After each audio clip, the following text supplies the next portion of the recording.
Major international crisis, much more likely in Trump's second term, says his ex-national security advisor. A major international crisis is much more likely in Donald Trump's second term, given the president-elect's inability to focus on foreign policy, a former U.S. ambassador to the United Nations, UN, has warned. John Bolton, who at 17 months was Trump's longest-serving national security advisor, delivered a scathing critique of his lack of knowledge, interest in facts, or coherent strategy.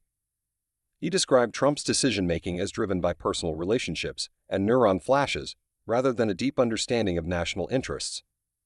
Bolton also dismissed Trump's claims during this year's election campaign that only he could prevent a third world war while bringing a swift end to the conflicts in Gaza and Ukraine. "It's typical Trump. It's all braggadocio," Bolton told The Guardian. "The world is more dangerous than when he was president before. The only real crisis we had was COVID, which is a long-term crisis, and not against a particular foreign power, but against a pandemic. But the risk of an international crisis of the 19th century variety is much more likely in a second Trump term. Given Trump's inability to focus on coherent decision-making, I'm very worried about how that might look."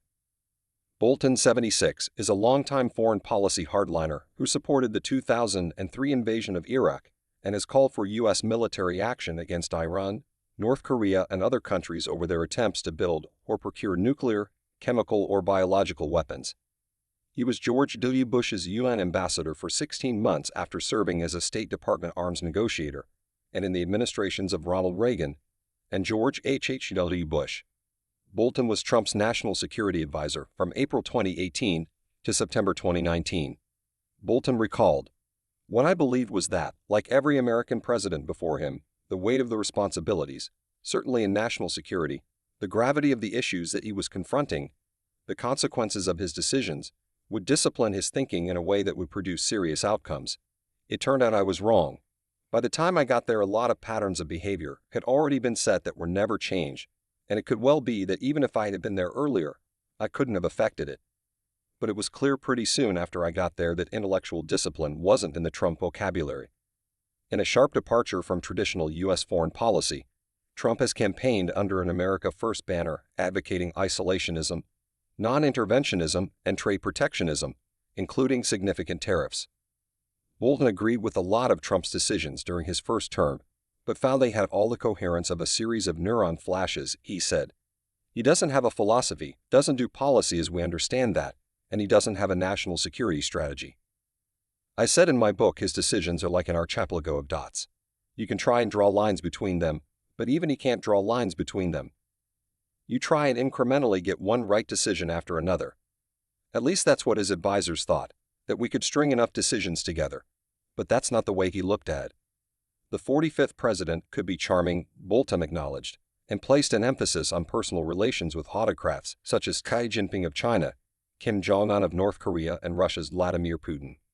But he lacked the competence required for the job and showed a blatant disregard for the national security briefing that presidents receive daily. He doesn't know much about foreign policy. He's not a big reader. He reads newspapers from time to time, but briefing papers are almost never read because he doesn't think they're important. He doesn't think these facts are important. He thinks he looks the other guy across the table in the eye, and they make a deal, and that's what's important." Trump believes he has a friendship with Putin. Bolton added, "I don't know what Putin thinks his relationship is with Trump, but he believes he knows how to play Trump, and that Trump's an easy mark. Trump doesn't see that at all. If you put everything on the basis of personal relations, and you don't understand how the person you're talking about on the other side views you, that's a real lack of situational awareness that can only cause trouble." Trump has repeatedly praised authoritarians such as Putin and Hungary's Viktor Orban, and not ruled out withdrawing from NATO. Asked about Trump's now notorious affinity with strongmen, the former national security advisor replied, "I suppose a shrink would have a better grasp of it, but I think Trump likes being a big guy, likes other big guys. These other big guys don't have pesky independent legislatures and judiciaries, and they do big guy things that Trump can't do, and he just wishes he could do. It's a lot more and have the kinds of constraints that constitutional governments impose." In recent days, Trump has again rattled diplomats by threatening to take back the Panama Canal, calling for the U.S. to buy Greenland, and suggesting that Canada become the 51st state.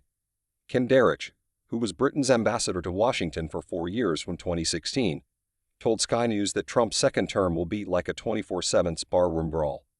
Bolton agrees that it could be even more erratic and disruptive than the first. He now feels more confident in his judgment having been re-elected, which will make it even harder to impose any kind of intellectual decision-making discipline.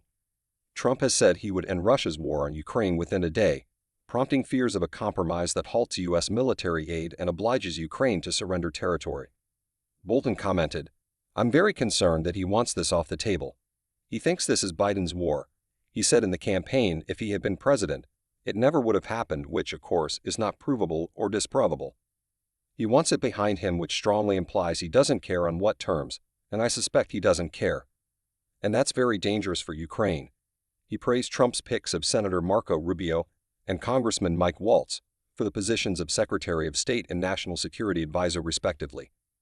But he described the nominations of Tulsi Gabbard for Director of National Intelligence and Kash Patel for Director of the Federal Bureau of Investigation, FBI, as really dangerous, arguing that Gabbard's opinions belong on a different planet.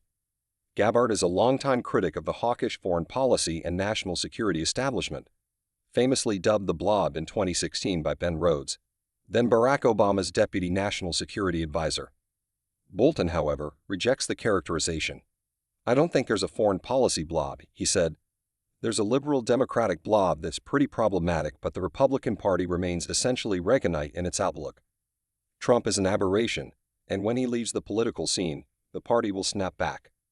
We're in the grips, though, of Trump for 4 more years, and a lot of damage could take place during that period."